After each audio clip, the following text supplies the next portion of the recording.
Well, hi everyone, it's Marcus, and via Zoom today, I'm sitting down with one of Australia's favorite singers. She is, of course, Dami Im. Dami, how are you today? Hi, great, thank you. Oh my goodness, welcome. I think we are about 2 weeks away from Christmas. How chaotic is your life right now? It's pretty crazy. It's been like this for a couple of months now, just leading up to this, my Christmas album, and then now getting closer to, the D-Day of Christmas. It's just like, yeah, I was just telling you just before you started recording that I have my weekend free this weekend for the first time in like I can't even remember when I last had a weekend at home. So we're just hanging in there. Like, I mean, like most other people, right? As at the end of the year, everyone's just like, let's get through Uh, this. exactly. Of course, one of the reasons why we are chatting today, aside from the fact that, you know what, we're just going to be friends, that's fine. But one of the other reasons that we are chatting is because you brought out your Christmas album back in October this year. How excited are you for that? That's your first Christmas album. Yeah, I am pretty excited because I've been wanting to do a Christmas album for ages, and my fans have been asking me for one for 10 years exactly. Every single year, like, you need to do a Christmas album. When are you going to do a Christmas album? And every year I've been sort of putting it off because, it was had that's this pressure because like once you do one, I feel like you have that for the rest of your life. And so I didn't feel like I could make one that I'd be happy with for a long time. And so there was this extra pressure. It wasn't just like, oh, I'll give it a go. I was like, it has to be right. And this year it just felt like I was ready for it. I had enough knowledge and experience, and the right people that I wanted to work with. And so, yeah, it's finally happened. Yay, congratulations. Now, of course, you would absolutely know this, but another huge Christmas album came out in October this year, pretty much exactly the same week as yours did. The lovely Cher brought out her Yes, very right. first Christmas album as well. And a lot of your responses to why it's taken so long for you to do your Christmas album, your first one, is exactly pretty much the same as what Cher has been saying. You know, Cher was saying that, you know, all of her fans were like, Christmas album, Christmas album. And she was kind of like, time's not right, time's not right. You know, I need to, you know, make sure the collaborations are correct and all of that. So we've had two amazing singer divas come out October this year with two brilliant Christmas albums. So how has your Christmas album been received by everyone and by your fans? The response has been really great, like so much more than I anticipated. Leading up, you just don't know what they're going to think, if they're going to be happy with it after all that waiting, where the only negative response would have been it's too short. It's it's a mini album. It's more like a long EP, but I'm going to save that for down the track where I can just keep adding more. But it's only 7 tracks. And yeah, my fans have been really telling me that they've been enjoying it and have been playing it on repeat since October, which is very early for Christmas. Yeah, but it's been so fun performing it live as well. I've done a couple of performances with those songs, and yeah, it's really cool to have my own versions of these classics that have been around for years. Whereabouts have you been able to perform some of these songs? So I did the Brisbane Lord Mayor's Carol the other weekend, like beginning of December is when they had it. So I did a couple of songs. I did the Little Drummer Boy and Santa Claus is Coming to Town, and I, I was able to play the piano and do all the solos, the scatting, and We had a big brass section. It was so much fun. And you know, my album's very jazzy, very bluesy jazz, and it just felt really good to, you know, just feel my way around. And being at jazz, I have room to ad lib a little bit, which is also nerve-wracking, but it's exciting. So yeah, and then I'm doing the Carols in the Domain next week, which will be nice. Also performing at the Opera House, Four Courts, next week with Human Nature, that show. Oh. And yeah, so yeah, it's been fun. And yeah, I love it because I don't know, just doing Christmas songs is nice. People are just generally in a good mood, you know, and you just have a good time. We've got Adelaide's Carols by Candlelight tomorrow night, Saturday night, which is going to be huge. We should have got you down here for that one as well, but I mean, you must have needed your weekend. I know. I get it. Hey, so have you got a favorite track from the album? My favorite track would be, look, I wrote one original song for the album called Baby's First Christmas Day. And, you know, definitely my favorite because it's special to me. It's from just watching how special Christmas can be again once you see it through a little baby. You're like, oh, wow, this is the first time he gets to see a Christmas tree and see the lights and, you know, the whole thing. Because when you've been doing it year after year, you kind of, you know, it's like, oh, here it is again, here it goes. But when you're a child, it's like everything is magical. And that was what I experienced through watching my 1-year-old have his first Christmas, or before he was 1. And yeah, so that's my favorite song, and he seems to love it as well. So, and you wrote that, of course, with one of our Australian legends as well, a beautiful songwriter, amazing singer, Mr. Rick Price. How was it working? Yes. Have you worked with him before? I have actually. I've done my previous album, I Hear a Song, with him over in Nashville, and he was just such a great person to work with. He was very kind of understanding of my needs as an artist, and also, yeah, just helping me through, guiding me through as a producer, you know, very respectful, but also really competent in what he does. He's such a genius in that, arranging and just putting the sounds together. Yeah. And so I wanted to collaborate with him again on this album. He produced the album again, and wrote that song with me, Baby's First Christmas Day. So yeah, I'm just glad, you know, I think who you work with really matters. It has a great impact on the end result, you know, because you could be working with the greatest producer in the world, and if you don't get along, or if they're not respectful, or you just don't feel there's that chemistry, then it's hard to put out, you know, the best work from your heart. And Rick, for me, he's allowed me to do that. He's a good soul, definitely. Now, a quick fire question for you. You've got the opportunity to do a Christmas duet with the king and queen, or the king or the queen of Christmas, Mariah Carey or Michael Bublé. Who would you choose? Oh my goodness. I know, the tough questions. That's that's good. Well, man, I mean, I think my heart says Mariah, Okay.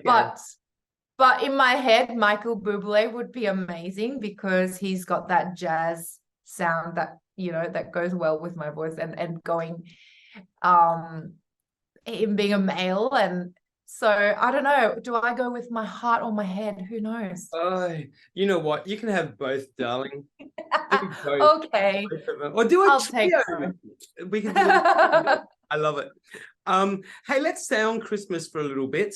What is the worst or daggiest Christmas present you've ever received? Oh, And it can't be socks. It needs to be worse than socks. oh my gosh, I was gonna say socks. They always do. What's the worst Christmas present? I can't think of one. I mean, Plus, do you have one? You know what? Mine's probably really, really low budget, basic cologne, from Chemist Warehouse. That would probably, something that costs about $19.95 from Chemist Warehouse is probably the daggiest. Yes. Oh yeah. I No used to offense give to who that gave me when I that. when I was at uni. That was the kind of, what uni students did. Get Oh, look, and you know what? Yeah, 1999. You can get some good quality stuff from there as well, but maybe not the $19 one. Look at me, I'm offending everybody. Hey, what does Christmas mean to you? Christmas Day, you wake up, obviously, with your family. What does Christmas mean to you?